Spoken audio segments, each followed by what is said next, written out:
तर स्टडी क्लासला ऍडमिशन नका घेऊ, खरंच नका घेऊ.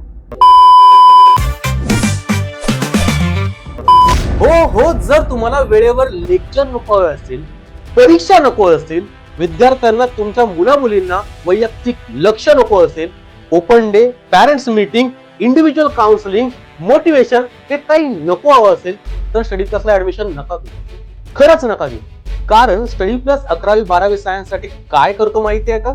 11वी-12वीचं सखोल प्रिपरेशन, सीईटीची दमदार तयारी, ऑफलाईन ऑनलाईन मॉक टेस्ट यांच्या सोबत विद्यार्थ्याला मेंटॉर असाइन करतो. जे इंजिनिअरिंग, फार्मसी, मेडिकल या क्षेत्रामध्ये चांगलं कामगिरी करणाऱ्या विद्यार्थ्यांना आपण मार्गदर्शनासाठी बोलवतो. प्रत्येक विद्यार्थ्यासाठी इम्प्रुव्हमेंट प्लॅन बनवतो. आता हे सर्व करताना सीईटीचे दणदणीत रिझल्ट दरवर्षी देतो आणि इंजिनिअरिंग ऍडमिशन होईपर्यंत विद्यार्थ्याचा हात सोडत नाही. आता हे सगळं नको असेल तर नका घेऊ स्टडी प्लसला ऍडमिशन. का काय? कारण कधी कधी आपल्याला बदल हवा असतो.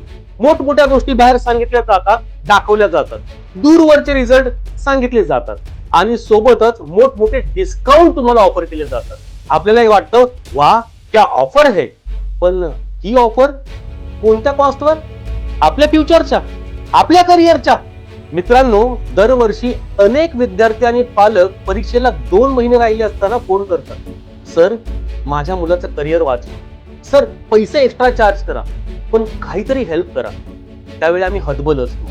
म्हणून सांगतो, डिस्काउंटच्या थापा, तुमचा रिझल्टचा दिखावा आणि फक्त बदल हवाय ह्या भावनेला बळी पडू नका. आता 10वी सुरू आहे, तिकडे फोकस करा. स्टडी प्लस तुमच्यासाठी 10वीच्या परीक्षेनंतर फुल डिटेल्ड मार्गदर्शक सेमिनार घेऊन येणार आहे.